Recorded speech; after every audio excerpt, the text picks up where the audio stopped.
Glória a Deus. A gente vai fazer o último cântico para a gente ouvir a mensagem. Esse cântico tem marcado a igreja do Brasil. E ele fala no finalzinho a verdade do Salmo 23, que a bondade, certamente que a bondade e misericórdia do Senhor certamente me seguirão todos os dias da minha vida, e habitarei na casa do Senhor para todos sempre. Bondade de Deus. Eu quero convidar você que está sentado a ficar em pé, e a gente vai cantar esse último canto todo mundo junto, e todo mundo conhece a letra, e a gente vai fazer muito bonito para o louvor e a glória do nome do Senhor. Vamos lá?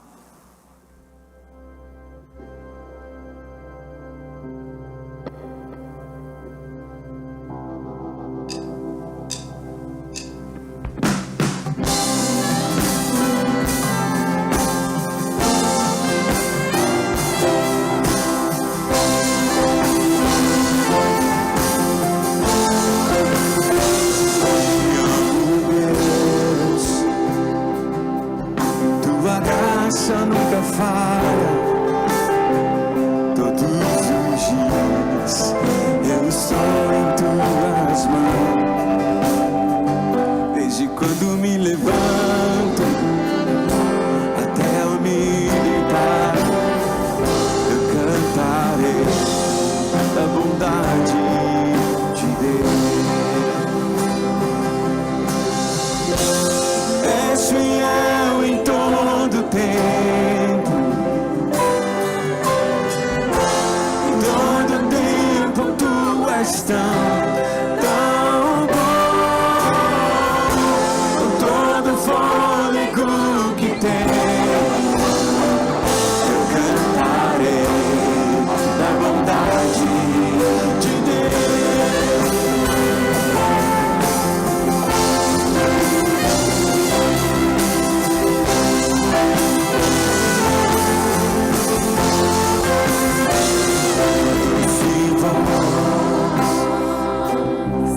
Que me guie meu fogo na escuridão, tua presença me conforta. Seguires meu Pai, que amigo és, eu vivo na bondade de Deus. És fiel, Senhor, és fiel em todo tempo, todo tempo tu és tão bom, com todo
última vez. Vamos lá, és fiel. És fiel em todo tempo. Aleluia, Senhor. Todo tempo tu és tão bom. Com todo o fôlego que tens, eu cantarei da bondade de Deus. Eu cantarei da bondade de Deus. Eu cantarei da bondade de Deus.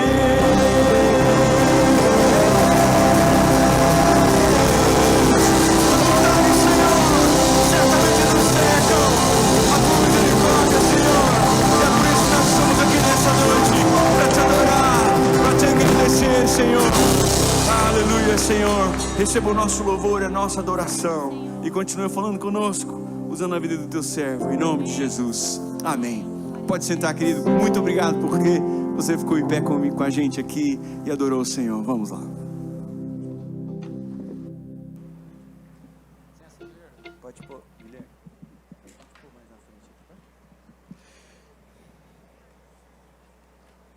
Pode pôr.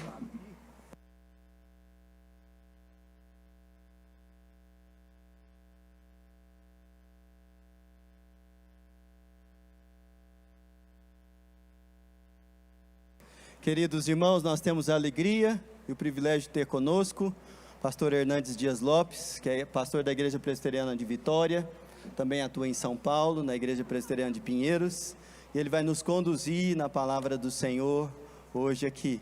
Reverendo, uma alegria tê-lo conosco. Seja muito bem-vindo mais uma vez, que o Senhor o abençoe na ministração da palavra. Vamos orar? Senhor, nós te louvamos pelo teu cuidado conosco e pelo tesouro que é a palavra do Senhor. Abençoa, Senhor, o reverendo Hernandes, dá-lhe graça e que, ó Deus, a bondade do Senhor permita que o Senhor fale um pouco mais ao nosso coração nessa noite. Oramos em nome de Jesus. Amém. Boa noite, irmãos. É um privilégio estar aqui com vocês nesta celebração dos 70 anos da Igreja Presbiteriana de Anápolis. Quero deixar meu carinho ao pastor Samuel, que está em viagem neste dia, a Sara, e dizer que esta igreja tem sido uma bênção, não só nesta cidade, mas em toda a nação brasileira. E eu louvo a Deus por poder compartilhar com vocês, neste momento, as Escrituras. E peço que você abra sua Bíblia comigo, por gentileza, no Evangelho de Cristo, conforme o relato de João, capítulo 1. João, capítulo 1.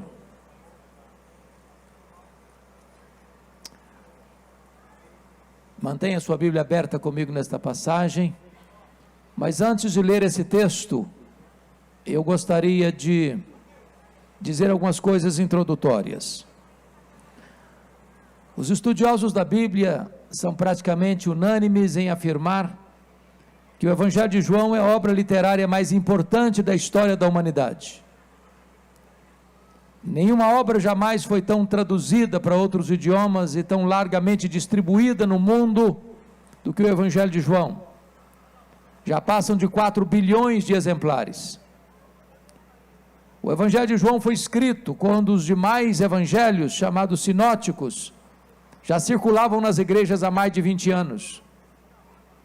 Este evangelho foi escrito quando os demais apóstolos, todos, já estavam mortos e mortos pelo viés do martírio.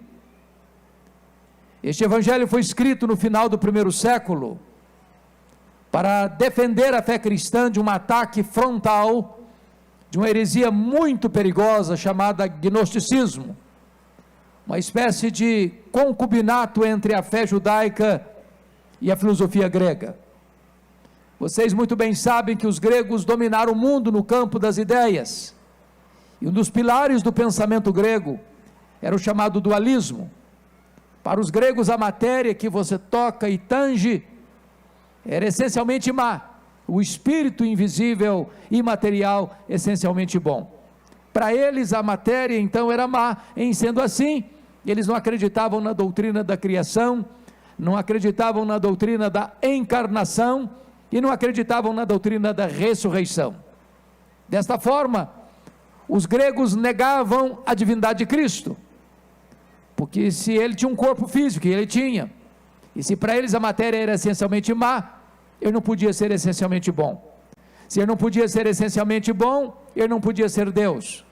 Então começa a se negar a divindade de Cristo já no final do primeiro século. E João escreve este evangelho para provar uma tese, para provar que Jesus Cristo é verdadeiramente Deus, sem deixar de ser verdadeiramente homem. Ele não deixou de ser Deus ao encarnar-se, e não deixou de ser homem ao retornar para o céu como Deus. E aqui neste evangelho, no texto mencionado, João 1, de 1 a 14, João vai abrir as cortinas da eternidade, vai acender as luzes no palco da história, e vai revelar-nos o nosso glorioso Redentor. E João, ao fazê-lo, diz assim: no princípio era o Verbo, e o Verbo estava com Deus, e o Verbo era Deus. Ele estava no princípio com Deus. Todas as coisas foram feitas por intermédio dele, e sem ele nada do que foi feito se fez. A vida estava nele, e a vida era a luz dos homens.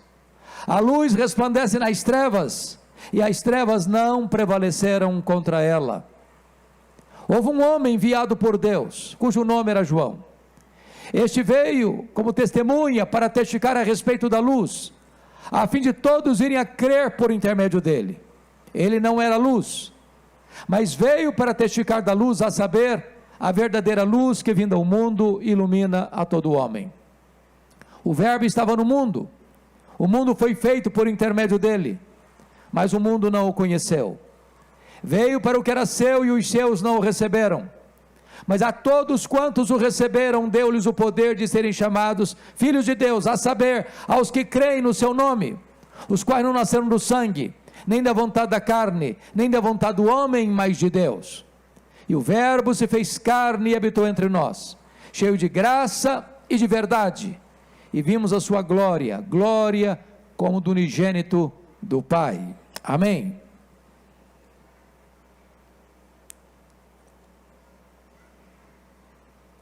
Quando João abre as cortinas da eternidade, para revelar-nos o nosso glorioso Redentor, ele quase nos tira o fôlego já de começo, porque ele começa assim: no princípio era o Verbo. Vocês que certamente têm uma boa noção da língua portuguesa, percebem aí que o verbo ser não está no pretérito perfeito. Ele não diz no princípio foi o Verbo, mas está no pretérito imperfeito. No princípio era o Verbo. Isso significa que quando tudo teve um princípio, e a Bíblia diz que no princípio criou Deus os céus e a terra, o Verbo já existia. Ele preexiste ao princípio, ele preexiste à criação, ele preexiste à história. Se ele preexiste ao princípio, então ele é eterno, e eternidade é um atributo exclusivo de Deus. João abre o seu texto provando a tese que Jesus de fato é Deus. É curioso que você e eu entendemos um pouquinho de tempo, mas você e eu não entendemos de eternidade, e eu explico. Se você pudesse, por exemplo, tirar um único dia de 1 milhão de anos, literalmente você não teria mais 1 milhão de anos, certo? Óbvio, claro. Mas se eu lhe perguntar, e se você tirar 1 milhão de anos da eternidade, quanto lhe resta? A eternidade. E se você tirar 1 bilhão de anos da eternidade, quanto sobra? A eternidade. Logo, a eternidade não é tempo. Logo, você e eu não entendemos tão bem o que é eternidade, sabe por quê? Porque a eternidade é um atributo exclusivo de Deus, e Jesus Cristo é Deus, portanto ele é eterno. Mas o texto diz que ele estava face a face com Deus. No princípio era o Verbo, e o Verbo estava com Deus. Essa expressão significa face a face com Deus.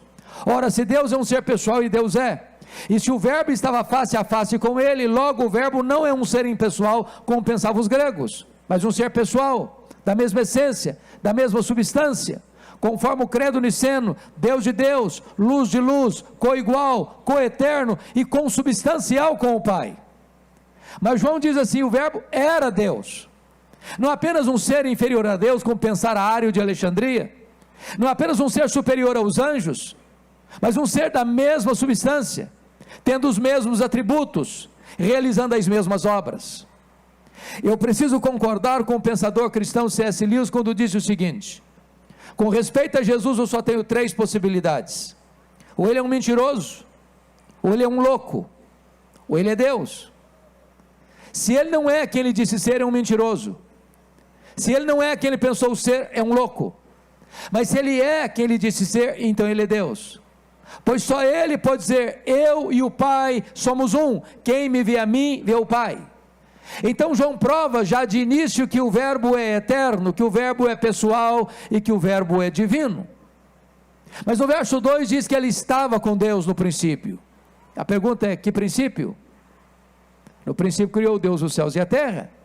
Quando os céus e a terra foram criados, o verbo, o nosso glorioso Redentor, estava lá. Mas não estava lá passivamente, porque o verso 3 diz que todas as coisas foram feitas por intermédio dele, e sem ele nada do que foi feito se fez. Este versículo é espantoso, porque ele coloca o machado da verdade na raiz de algumas teorias tão populares, porém falaciosas nos nossos dias. Por exemplo, esse versículo refuta a ideia de que a matéria era eterna, como pensavam os gregos. A matéria não é eterna, eterno só Deus o é. A matéria foi criada e criada pelo nosso glorioso Redentor. Segundo, esse texto refuta a ideia de que o mundo é resultado de geração espontânea. Não, o mundo não existe porque ele mesmo veio à existência por si próprio. Não, o mundo foi chamado à existência. O mundo foi criado. Do nada o nosso glorioso Redentor tudo criou, sem matéria pré-existente. Ele chamou à existência as coisas que não existiam. Desculpem-me da expressão, o mundo não pariu a si mesmo. O mundo foi criado e criado pelo nosso glorioso Redentor. Terceiro, esse versículo refuta a ideia de que o mundo é resultado de uma mega explosão cósmica. A teoria do Big Bang não está ancorada na verdade. Sabem por quê? Porque o caos não produz o cosmos, porque a desordem não produz a ordem. Você jamais poderia imaginar que uma explosão casual pudesse gerar esse universo tão vasto, tão complexo, com leis tão precisas, com movimentos tão harmônicos.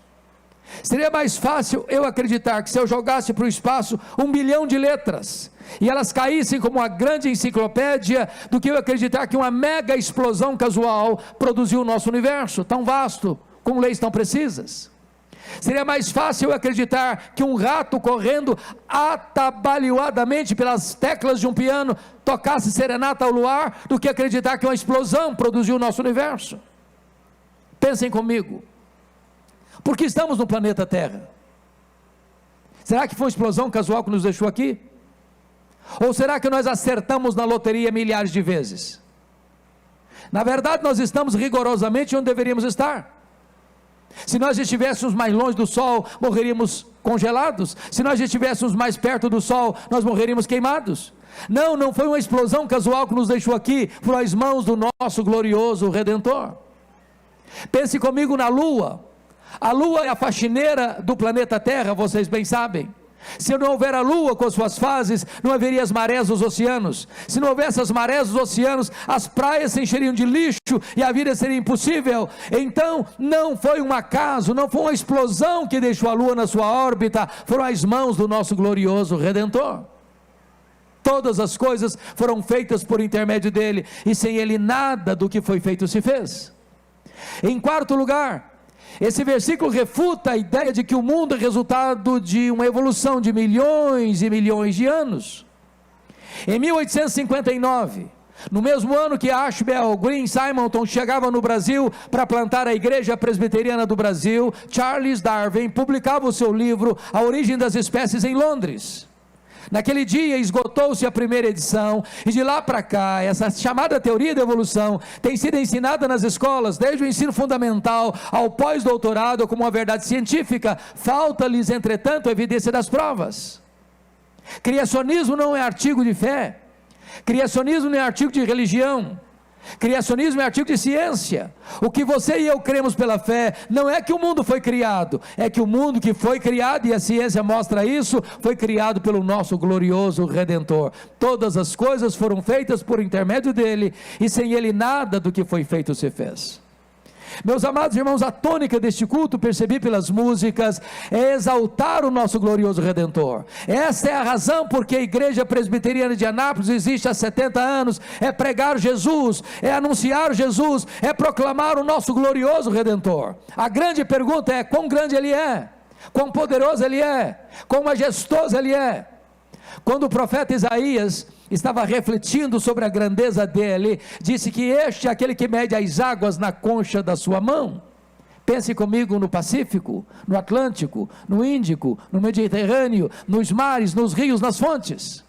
Vá um dia aqui ao Atlântico, tente esvaziá-lo com um baldinho, veja quanto tempo você vai levar. O nosso glorioso Redentor mede as águas na concha de sua mão. O nosso glorioso Redentor pesa o pó das montanhas em balança de precisão. O nosso glorioso Redentor mede os céus a palmos. O nosso glorioso Redentor espalha as estrelas no firmamento, e por ser forte em força e grande em poder, quando as chama pelo nome, nenhuma só delas vem a faltar. O nosso glorioso Redentor olha para as nações da terra, as grandes potências econômicas e militares, e considera todas elas como um pingo que cai num balde, como um pó numa balança de precisão, como um vácuo, como nada, como menos do que nada. Este é o nosso glorioso Redentor. Pergunte a um astrônomo, por mais robusto que seja o seu conhecimento, por mais abrangente que seja a sua capacidade intelectual, qual é o exato tamanho do universo? E se ele for honesto na resposta, ele vai dizer: eu não sei. Essa é uma matéria em aberto.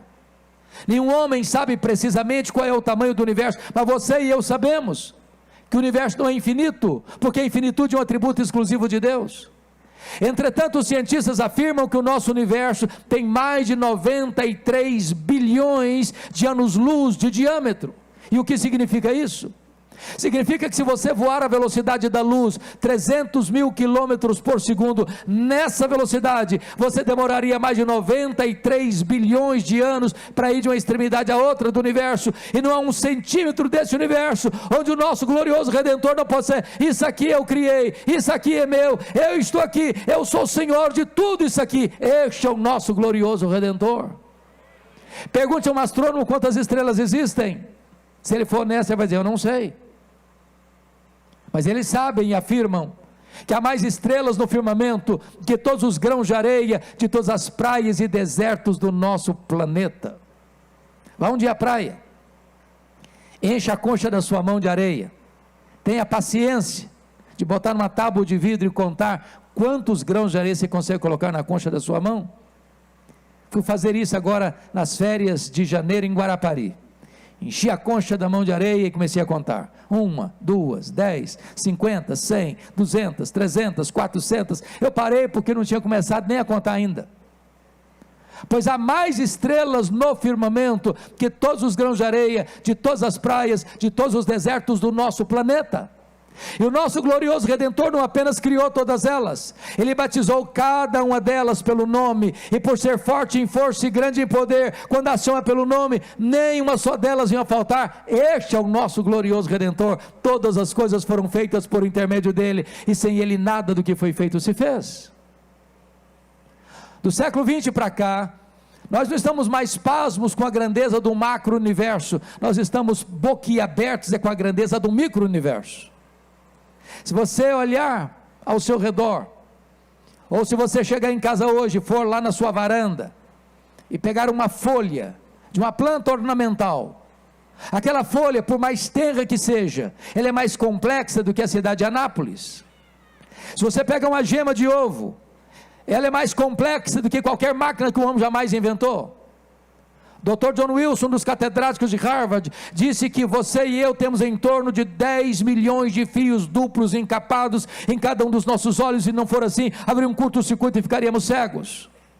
Dr. Marshall Nirenberg, prêmio Nobel de Biologia, fez uma das mais fantásticas descobertas no século passado. Ele descobriu que você e eu temos mais de 60 trilhões de células vivas em nosso corpo, e em cada uma delas tem 1,70 m de fita DNA, onde estão gravados e computadorizados todos os nossos dados genéticos, a cor dos nossos olhos, a cor da nossa pele e o nosso temperamento. Se você espichar a fita DNA do seu corpo, você terá 102 trilhões de metros de fita DNA, você terá 102 bilhões de quilômetros de fita DNA, daria para dar diversas voltas no sistema planetário.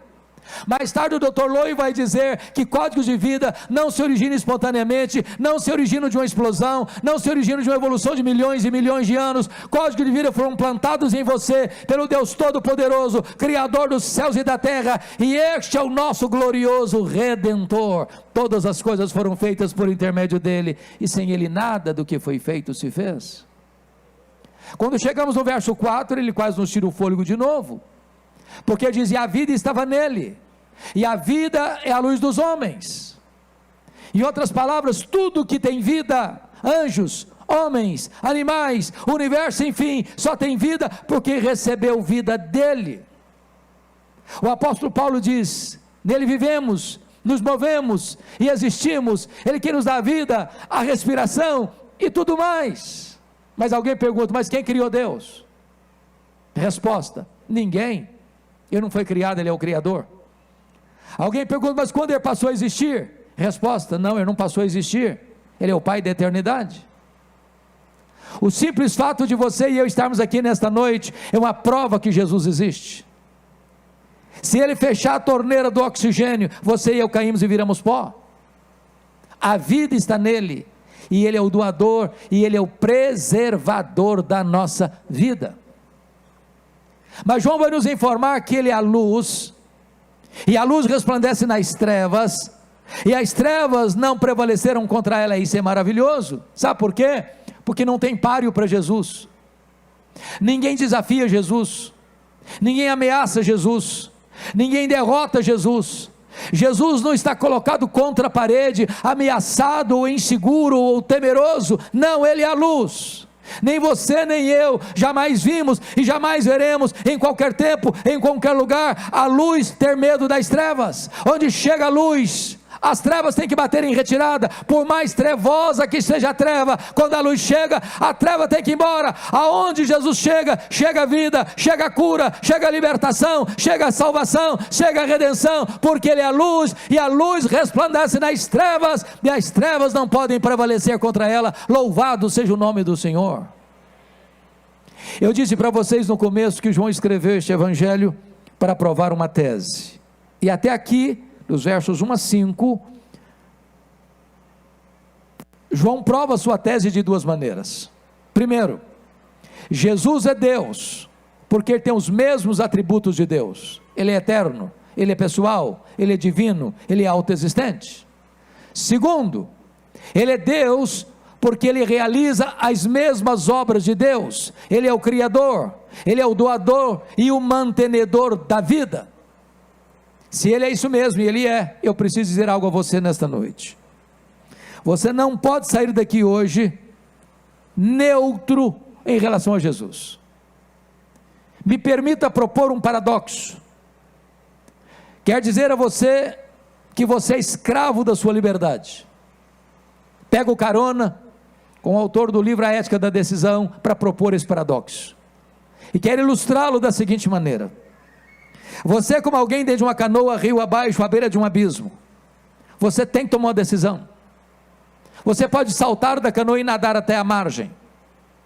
Você pode remar a canoa e ancorá-la num lugar seguro. Ou você pode fingir que não tem abismo pela frente e ficar dentro da canoa até ser esmagado pela fúria das águas. Só uma coisa você não pode deixar de fazer: é tomar uma decisão. Talvez você diga assim: bom, mas eu fui convidado para este culto, estou até gostando de estar aqui, mas não vou tomar decisão, não quero tomar decisão, tem raiva de quem toma decisão, Aliás, eu estou até indeciso. Eu quero dizer para você que a indecisão é uma decisão. A indecisão é a decisão de não decidir. Com respeito a Jesus, entretanto, isso é impossível, porque foi Ele quem diz: quem não é por mim, é contra mim, quem comigo não ajunta espalha. É por isso que a partir de agora, do verso 6, João vai nos apresentar 3 decisões em relação a Jesus. Qual delas é a sua? Em primeiro lugar, confira comigo os versos 6 a 9, a decisão de João Batista, o precursor do Messias.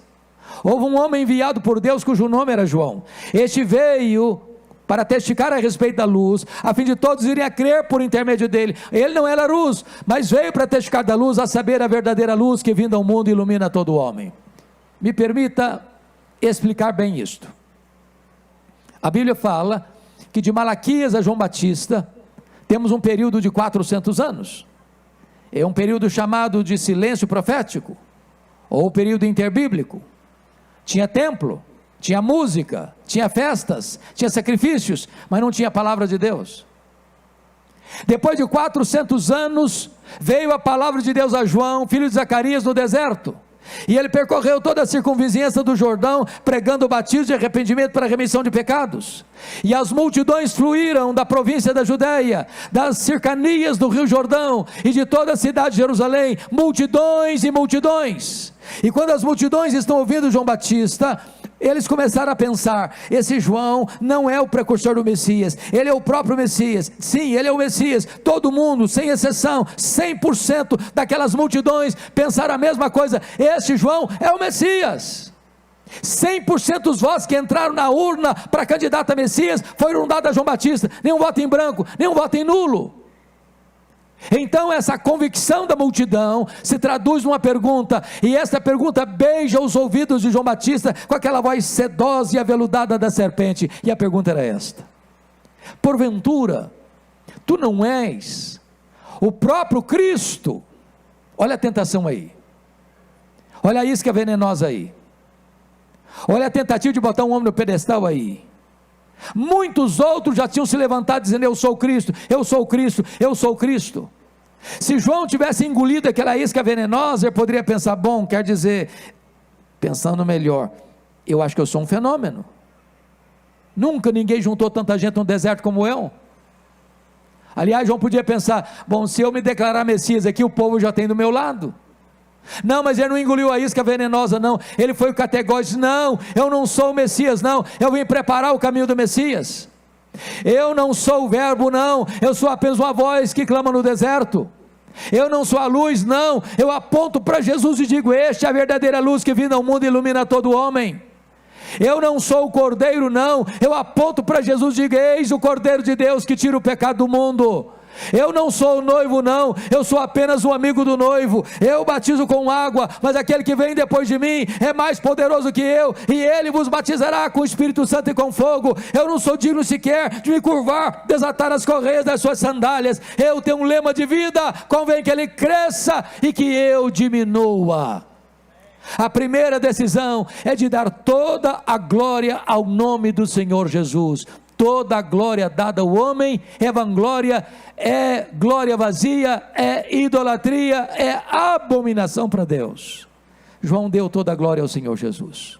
Segunda decisão, confira comigo, versos 10 e 11. O verbo estava no mundo, o mundo foi feito por intermédio dele, mas o mundo não o conheceu. Veio para o que era seu, e os seus não o receberam. A pergunta é: quem são os seus aí? E a resposta é: o povo judeu, o povo de Israel. E por que os seus não o receberam? Por falta de evidências? Não. Por falta de fé. Por falta de luz? Não. Por falta de olhos. Meus irmãos, todo o Antigo Testamento aponta para Jesus. Jesus é a figura central da Bíblia. Jesus é representado no Velho Testamento, ele é a semente da mulher que nasceu para esmagar a cabeça da serpente. Ele é o descendente de Abraão, por meio de quem todas as famílias da terra são abençoadas. Ele é representado pelo Cordeiro da Páscoa. Ele é representado pela nuvem de fogo e a coluna de fogo e a coluna de nuvem. Ele é representado pelo maná que caía do céu e pela água que brotava da rocha.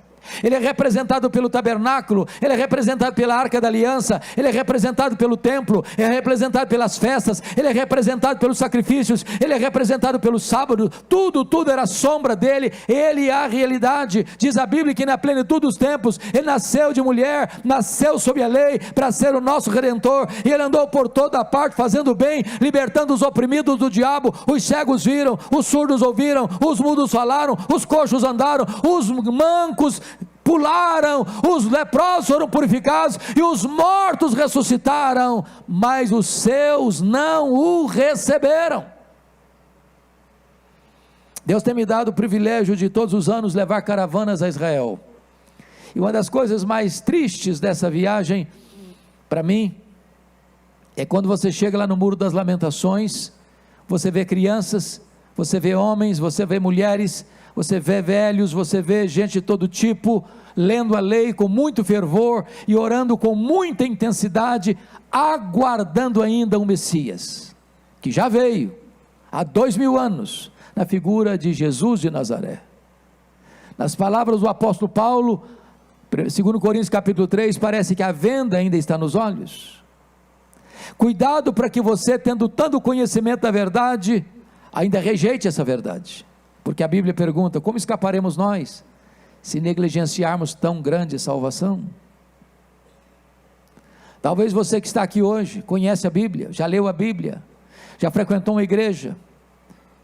Talvez você que está aqui conhece tanta verdade de Deus, e você sabe que só Jesus salva, que Ele é a única porta do céu, que Ele é o único caminho para Deus, que Ele é o único mediador entre Deus e os homens, que Ele é o único nome dado entre os homens pelo qual importa que sejamos salvos. Mas não basta você saber, não basta você conhecer, é preciso que você se renda ao Senhor Jesus Cristo e creia nele como seu Salvador pessoal.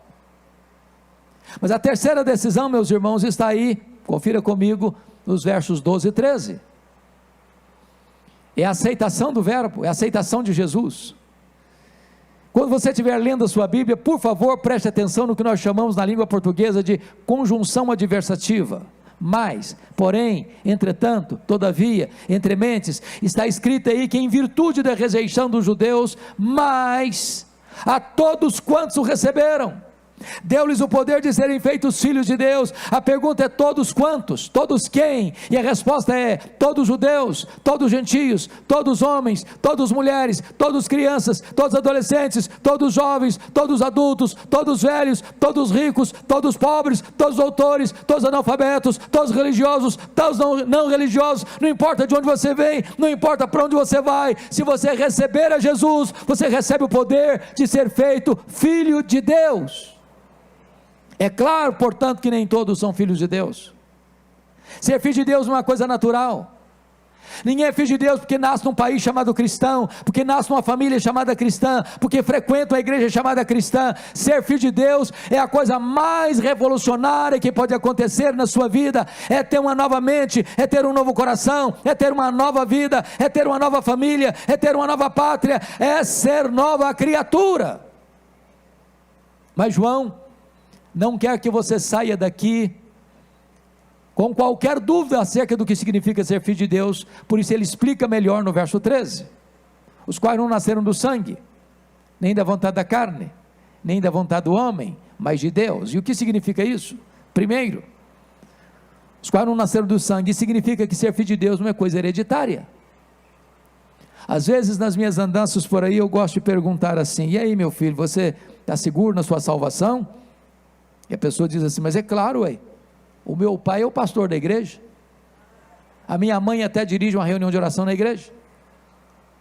Ô gente, eu não sou filho de pastor não, mas deve ser coisa boa ser filho de pastor. Eu não sou não, mas deve ser.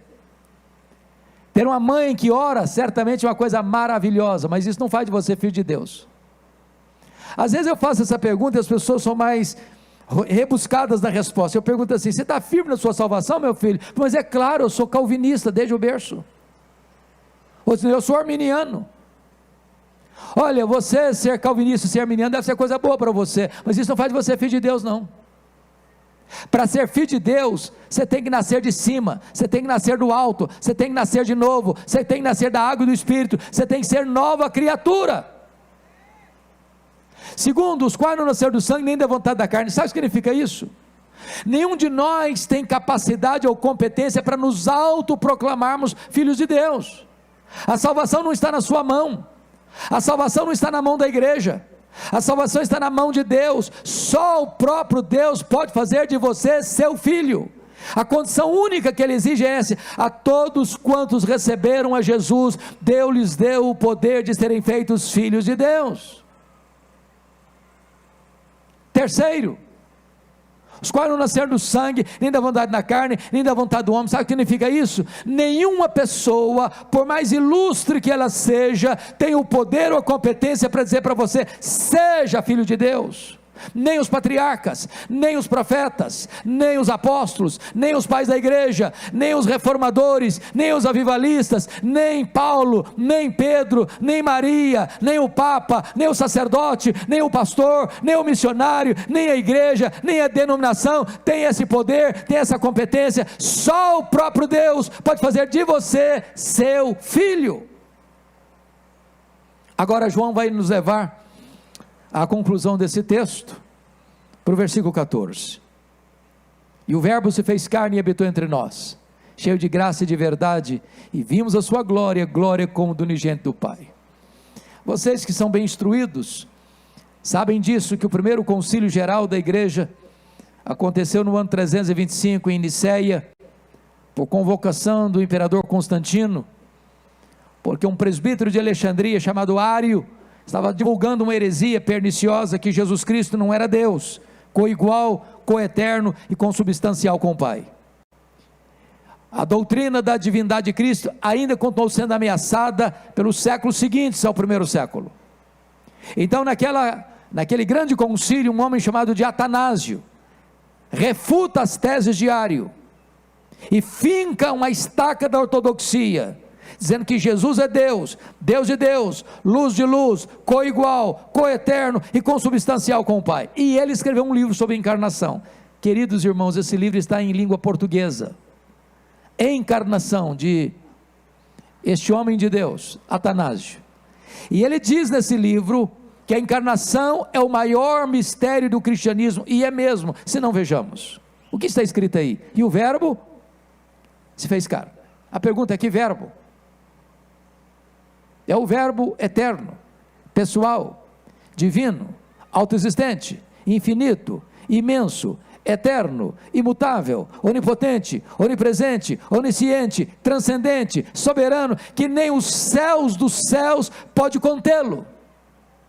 Filipenses 2,6 diz que ele a si mesmo se esvaziou. Ele não foi esvaziado, ele se esvaziou, e ele foi se esvaziando, se esvaziando, se esvaziando, e se esvaziando, a ponto de se transformar num zigoto, num embrião, num feto, num bebê que nasce de uma virgem, enfaixado em panos e colocado num coxo de animal chamado manjedoura. Aquele bebê é o Criador do universo, é maior do que o universo. Este é o grande mistério do cristianismo. O verbo se fez carne, mas ele não veio para habitar longe de nós, não. Ele veio para habitar entre nós. Ele vestiu pele humana, ele calçou as sandálias da humildade, ele pisou o nosso chão, ele comeu o nosso pão, ele bebeu a nossa água, ele chorou a nossa lágrima, ele sentiu a nossa dor, ele carregou sobre o seu corpo no madeiro os nossos pecados, ele morreu pelos nossos pecados, ele foi sepultado, ele ressuscitou para a nossa justificação, ele ascendeu aos céus, ele derramou o Espírito Santo, ele está assentado no trono, ele voltará pessoalmente, visivelmente, audivelmente, gloriosamente para buscar a sua igreja. Mas ele não veio até nós cheio de justiça e juízo, porque nos fulminaria.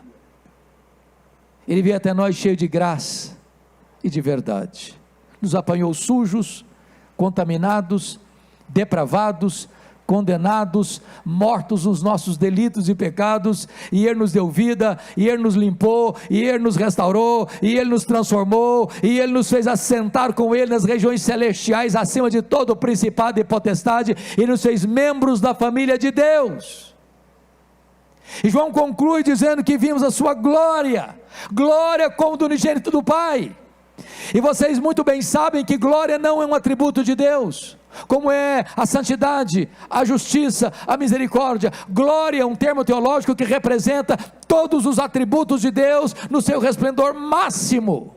Quando Deus mandava um profeta no Velho Testamento, via de regra ele enfatizava este ou aquele atributo. Isaías enfatizou a santidade, Amós enfatizou a justiça, Oséias enfatizou a misericórdia. Mas quando Jesus Cristo veio, ele não veio para falar deste ou daquele atributo, ele veio para revelar Deus. Sabe por quê? Ele era a exata expressão do ser de Deus, ele era o resplendor de Deus, ele era a exegese de Deus, nele habitou corporalmente toda a plenitude da divindade. Por isso só ele pode dizer: quem me vê a mim, vê o Pai, porque eu e o Pai somos um. Está provada, portanto, a tese de João: Jesus Cristo é Deus. Mas eu não posso terminar sem trazer a vocês brevemente duas aplicações. O que me impressiona é que quando João vai para o restante do Evangelho, depois da introdução, ele segue a mesma toada. Ele prova em toda a sua obra que Jesus Cristo é Deus por dois motivos, que ele apresentou na introdução. Primeiro, Jesus Cristo é Deus porque ele faz as mesmas obras de Deus. Ele diz no último versículo deste livro que se tudo que Jesus fez fosse registrado em livros, numa linguagem hiperbólica, no mundo inteiro não caberiam os livros. Então o que ele vai fazer? Ele vai selecionar 7 obras, 7 sinais, 7 milagres. Por que 7? É o número da perfeição. Para provar uma tese: se ele faz as obras de Deus, então ele é Deus. Primeiro milagre, capítulo 2, ele transforma água em vinho. Segundo milagre, capítulo 4, ele cura o filho do oficial. Terceiro milagre, capítulo 5, ele cura o paralítico de Betesda. Quarto milagre, capítulo 6, ele multiplica pães e peixes. Quinto milagre, capítulo 6, ele anda sobre o mar. Sexto milagre, capítulo 9, ele cura o cego de nascença. Sétimo milagre, capítulo 11, ele ressuscita Lázaro. Se ele faz as mesmas obras de Deus, então ele é Deus. Está provada a tese de João. Segundo lugar, ele é Deus porque ele tem os mesmos atributos de Deus. O que João vai fazer? Vai pegar uma declaração de Jesus, João 8,58: antes que Abraão existisse, eu sou. Eu sou, é o grande nome de Deus revelado a Moisés no Sinai, é o nome Javé, é o nome Iavé, de onde vem a nossa palavra Jeová. Você sabe que Jeová é uma composição de dois nomes de Deus. Javé, você pega as consoantes de Javé, você pega as vogais de Adonai, e você forma o nome Jeová. Jesus é o Jeová do Velho Testamento. Então o que João vai fazer? João vai levantar 7 declarações de Jesus: eu sou. 7 é o número de perfeição. Primeira declaração, João 6,35: eu sou o pão da vida. Segunda declaração, João 8,12: eu sou a luz do mundo. Terceira declaração, João 10,9: eu sou a porta. Quarta declaração, João 10,11: eu sou o bom pastor. Quinta declaração, João 11,25: eu sou a ressurreição e a vida. Sexta declaração, João 14,6: eu sou o caminho e a verdade e a vida. Sétima declaração, João 15,1: eu sou a videira verdadeira. Se ele tem os mesmos atributos de Deus, então ele é Deus. Está provada a tese de João: ele é Deus. Mas a segunda aplicação, meus irmãos, para mim é um grande mistério, e eu termino aqui. Dessas 7 declarações eu sou, uma delas Jesus compartilha com a igreja. Ele disse em João 8,12: eu sou a luz do mundo. Mas ele diz em Mateus 5,14: vós sois a luz do mundo. Preste atenção que Jesus nunca disse assim para a igreja: vós sois o pão da vida, quem se alimentar de vós nunca mais terá fome. Ele nunca disse isso para a igreja. Notem que Jesus nunca disse assim para a igreja: vós sois a porta, quem entrar por vós entrará e sairá e achará pastagens. Ele nunca disse isso para a igreja. Notem que Jesus nunca disse assim para a igreja: vós sois o bom pastor que deu a vida pelas ovelhas. Ele nunca disse isso para a igreja. Jesus nunca disse assim para a igreja: vós sois a ressurreição e a vida, e quem crer em vós não morrerá eternamente. Ele nunca disse isso para a igreja. Jesus nunca disse assim para a igreja: vós sois o caminho e a verdade e a vida, e ninguém vem ao Pai senão por vós. Ele nunca disse isso para a igreja. Jesus nunca disse assim para a igreja: vós sois a videira verdadeira. Ele nunca disse isso para a igreja. Mas Jesus diz: eu sou a luz do mundo. Jesus disse: vós sois a luz do mundo. Como entender esse mistério? Para esclarecê-lo, me permita uma pergunta: o sol brilha? E a resposta é óbvia, claro, o sol brilha. Por que o sol brilha? Porque o sol tem luz própria. Sabe por que Jesus brilha? Porque Ele é o sol da justiça. Ele tem luz própria. Ele é a verdadeira luz que vindo ao mundo ilumina todo homem. Segunda pergunta: a lua brilha? E a resposta é sim, a lua brilha. Mas como a lua brilha? A lua não tem luz própria. A lua só brilha na medida em que ela reflete a luz do sol. Então notemos isso. A igreja não é a luz do mundo na mesma medida que Jesus é a luz do mundo. A igreja não tem luz própria. A igreja só brilha na medida em que ela reflete a luz de Cristo, o sol da justiça, a verdadeira luz que vindo ao mundo ilumina todo homem. Então sabe qual é a missão da igreja presbiteriana de Anápolis? Sabe qual é o seu papel? É sair pelas ruas, pelas avenidas, pelas praças, pelos becos, pelas escolas, pelas universidades, pelos hospitais, pelo comércio, pelo campo, levando essa luz e deixando essa luz brilhar, porque só Ele é digno de receber a honra, só Ele é digno de receber a glória, só Ele é digno de receber o louvor, agora e pelos séculos eternos. Jesus é Deus, e Ele é a razão da nossa vida, Ele é o nosso glorioso Redentor. Que Deus abençoe sua vida, que nesta noite você se renda a Ele, se entregue a Ele, confesse o nome dEle, e receba dEle o presente da vida eterna, e receba a alegria e a segurança da sua salvação em Jesus. Vamos ficar em pé, queridos, e nós vamos orar. Ó Deus, nós te rendemos graças, porque a Igreja Presbiteriana de Anápolis, há 70 anos, vem anunciando nessa cidade, o Evangelho da graça, a pessoa bendita do Senhor Jesus Cristo. Nós te adoramos porque ao longo desses 70 anos, dessas 7 décadas, esta igreja tem plantado outras igrejas, pessoas têm sido alcançadas, famílias têm sido transformadas, esta cidade tem sido impactada. Nós te adoramos, ó Deus, porque por meio desta igreja, a obra missionária tem acontecido no Brasil e fora dele. Nós te adoramos porque aquilo que esta igreja tem experimentado até hoje, há de ser medidas mínimas daquilo que tu hás de fazer nesta igreja, por esta igreja e através desta igreja daqui para frente. Nós te adoramos porque conquistas maravilhosas tu tens dado a este povo, e bênçãos extraordinárias da tua providência têm ocorrido na vida deste povo. Oh Deus amado, que a tua igreja permaneça firme, que permaneça fiel, que jamais ela se desvie, nem para a direita, nem para a esquerda, mas que ela prossiga sobranceiramente, vitoriosamente, fielmente, anunciando Jesus, aquele que é a razão da nossa esperança. Agora, Senhor, nós queremos interceder em favor do pastor Samuel, que nesta noite, Senhor, caminha para a sua família, em virtude do passamento de seu pai. Conforta o coração do teu servo, traz bálsamo do Espírito Santo sobre a sua cabeça, põe a tua bênção sobre ele e sobre toda a sua casa, em nome de Jesus. Também, meu Deus, nós queremos interceder em favor de outro pastor dessa cidade, o pastor Vitor Hugo, que está hospitalizado, em tratamento de saúde, numa situação tão delicada. Põe a tua mão sobre ele, Senhor, restaura a saúde dele, traz alegria ao coração dele e a toda a sua casa. Ó Deus, nós oramos por aqueles que foram convidados a estar aqui nesta noite, que nos alegram com a sua visita, aqueles que talvez estejam ouvindo pela primeira vez a tua palavra ou a pregação do Evangelho. Que o Espírito Santo toque este coração, que o Espírito Santo alcance este coração, porque nós só podemos falar aos ouvidos, só o Espírito Santo pode falar ao coração. Nós oramos, meu Deus, pela tua igreja, aqueles que são membros desta igreja e que estão aqui nesta noite, prestando esse preito e este tributo de gratidão a ti. Que esta igreja seja grata, que esta igreja avance na força do teu poder, e que esta igreja amplie os horizontes da sua influência, e que esta igreja continue sendo um luzeiro a brilhar nessa cidade.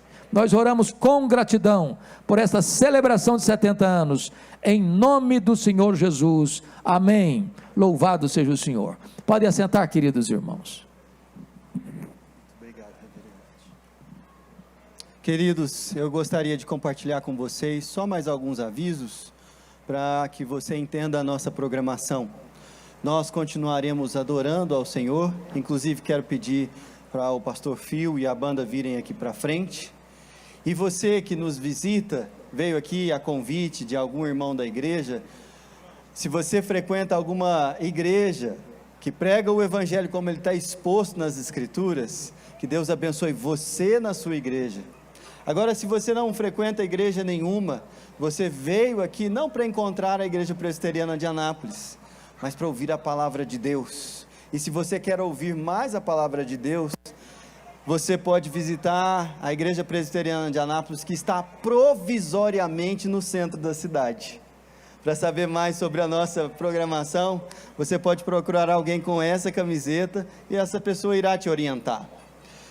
Nós pedimos que você consuma os alimentos que estamos vendendo aqui, porque isso nos ajuda a custear esse evento.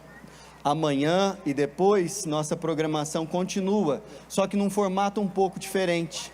Amanhã teremos a banda do Luca e o Purples tocando aqui, e a nossa programação será só musical, e também teremos a praça de alimentação. No sábado também teremos uma programação musical, com o Elvis Sodré, um cantor de Brasília com sua banda, e também o Projeto Sola se apresentando aqui nesse palco. No domingo nós teremos uma programação diferente em outro horário. A partir das 11 da manhã nós teremos aqui um almoço muito gostoso, um tempo de comunhão em igreja, e a partir das 16 horas celebraremos um outro culto como esse aqui, e estaremos celebrando a ceia do Senhor, a recepção e batismo de novos membros, e também louvando ao Senhor pela obra dele na nossa igreja. Nós vamos continuar adorando ao nosso Deus, rendendo a Ele glórias e graças por tudo aquilo que Ele tem feito, e você é nosso convidado para nos acompanhar. Pastor Phil.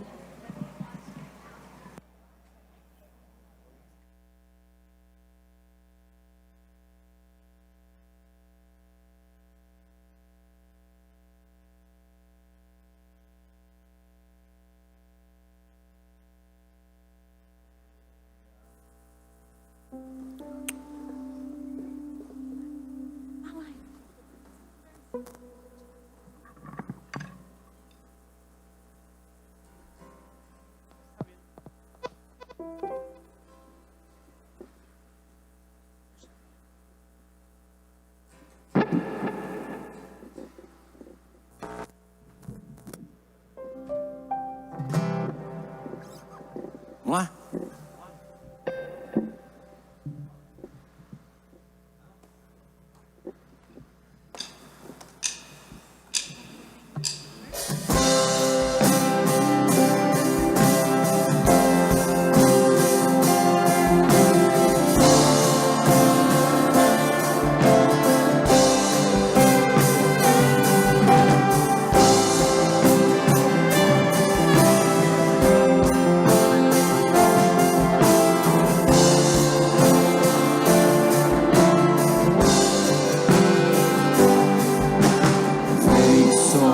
Sobre nós teu sopro,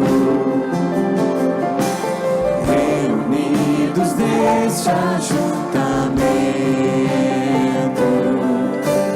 oh, santifica este momento, oh, a tua igreja quer teu povo, faz teu rio de paz correr no meio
teu sopro. Reunidos deixa juntamente. Oh, e santifica este momento com a tua igreja que é teu povo. Faz teu rio de paz correr no meio desses que por fé vem bendizer-te, e a uma voz oferecer-te teus louvores, súplicas, anseios. Tu és o Senhor.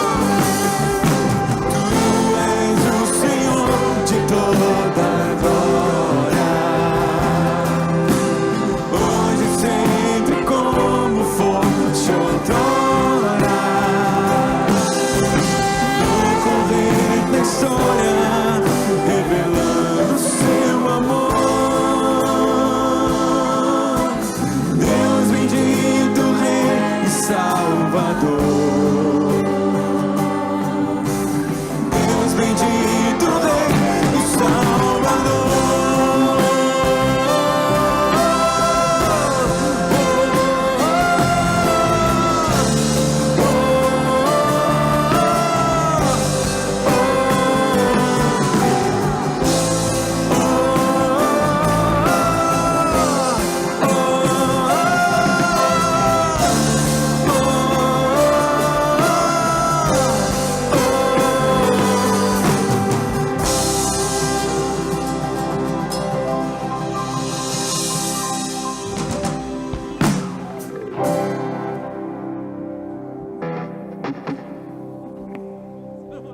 Vamos lá.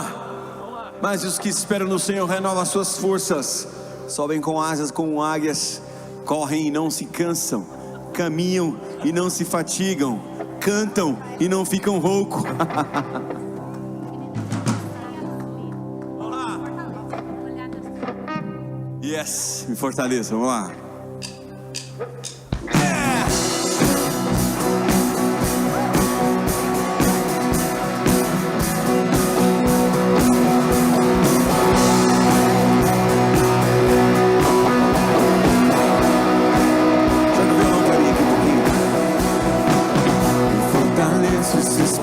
Já tem. Quando espero no Senhor, quando espero no Senhor, me fortaleço, se espero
aqui no Espaço Presbiteriano, descarregamos algumas coisas, palco já começou a ser montado, então a gente já está começando a organizar essa festa. Acompanhem por aqui para vocês verem todos os bastidores. Mas é Cristo a luz, Senhor e Rei, o grande eu sou, com sua voz.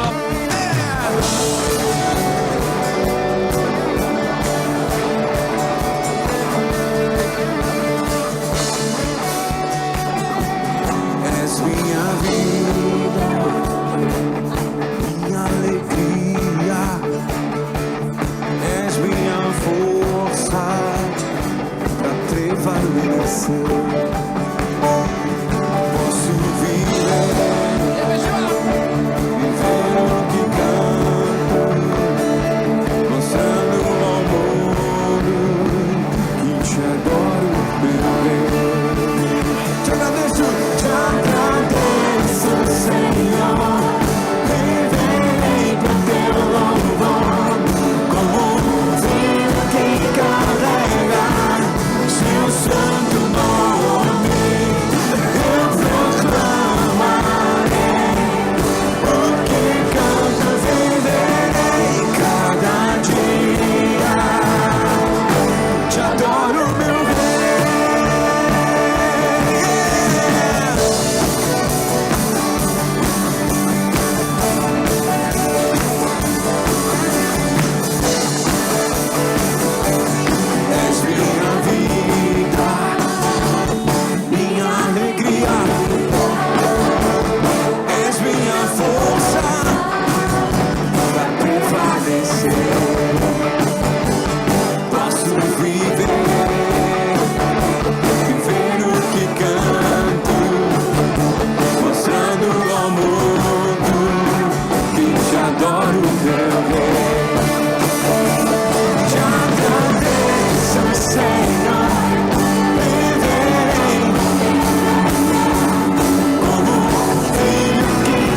Eu proclamarei o que canto, viverei cada dia.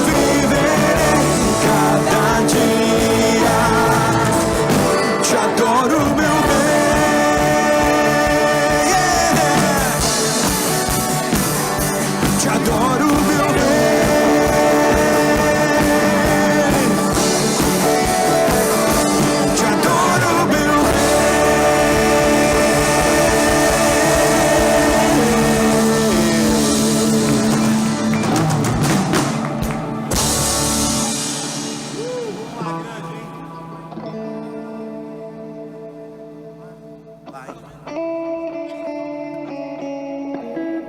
Agora a gente vai fazer uma mais lentinha, ufa, pra respirar um pouco. Vamos lá. Pode tirar um pouquinho aqui. Cadê o... Ok.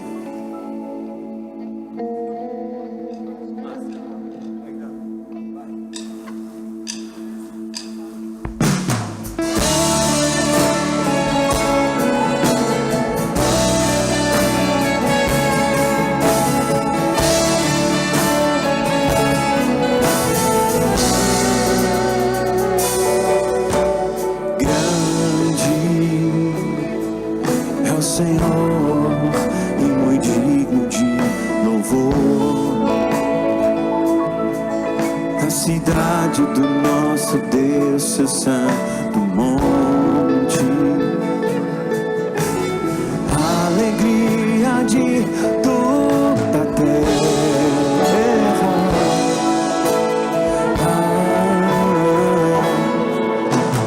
Grande é o Senhor em quem nós temos a vitória, em que nos ajuda contra o inimigo. Por isso diante dele nos prostramos.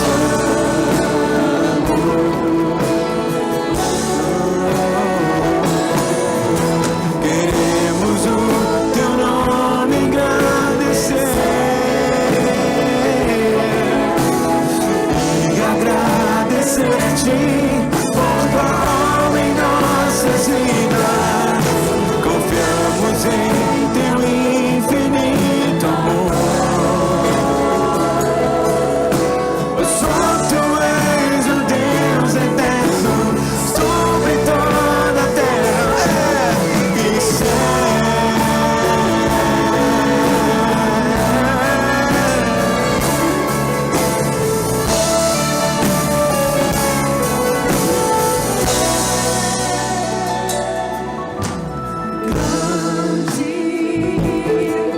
É o Senhor E digno de louvor, a cidade do nosso Deus, seu santo monte. alegria de toda a terra.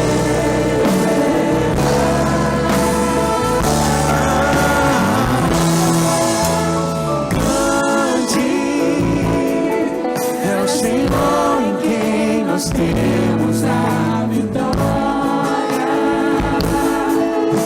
que nos ajuda contra o inimigo. Por isso diante dele nós prostramos ante a ti, Senhor, diante do Senhor, a tua majestade. Queremos o teu nome engrandecer e agradecer-te por tua obra em nossas vidas. Confiamos em teu infinito amor. Só tu és o Deus eterno sobre toda a terra e céu.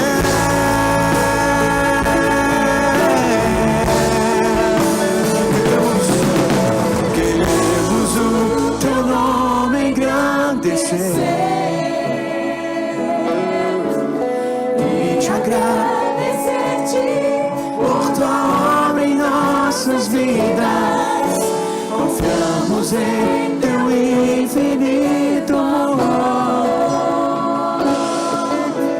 Só tu és o Deus eterno sobre toda a terra e céu.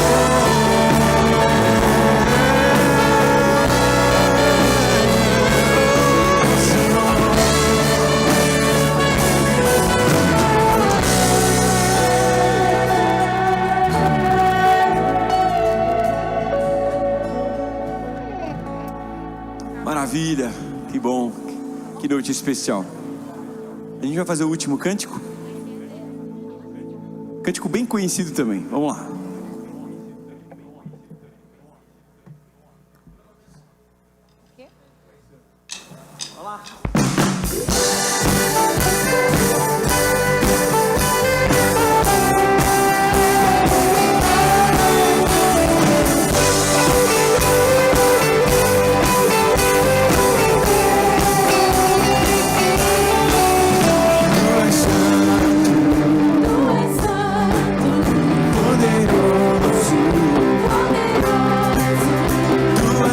Perdão, Marcinha, amigos queridos, louvor.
minha vida em ti.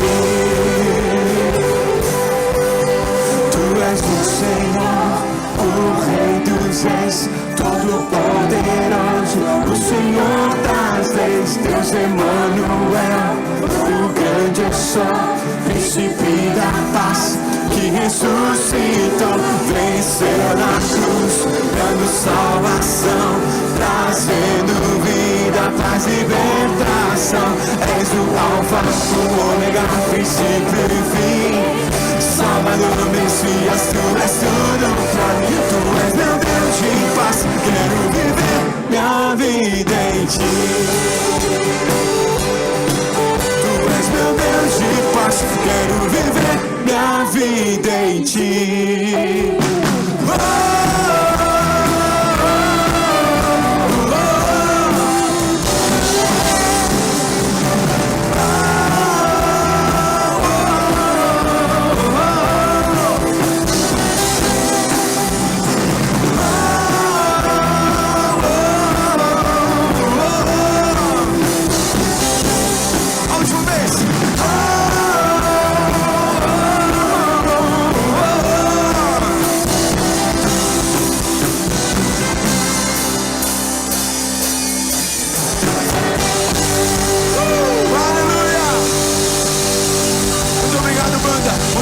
Você que ficou aqui, muito obrigado ao pastor Hernandes, muito obrigado equipe de filmagem, à turma do som, maravilha. Muito obrigado você que veio de longe, muito obrigado, tem uma vendinha ali que vende churrasquinho, muito obrigado a todos. E amanhã nós voltamos aqui às 19 horas com o meu amigo Luca Elias e banda, e também a banda Purples, pela primeira vez em Anápolis. Muito obrigado, Deus abençoe vocês.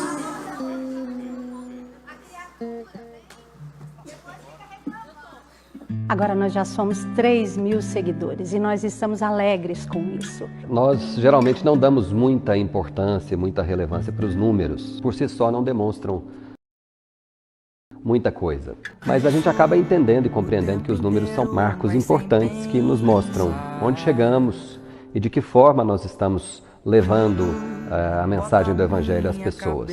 As mídias se tornaram a primeira linha de visibilidade para muitas igrejas.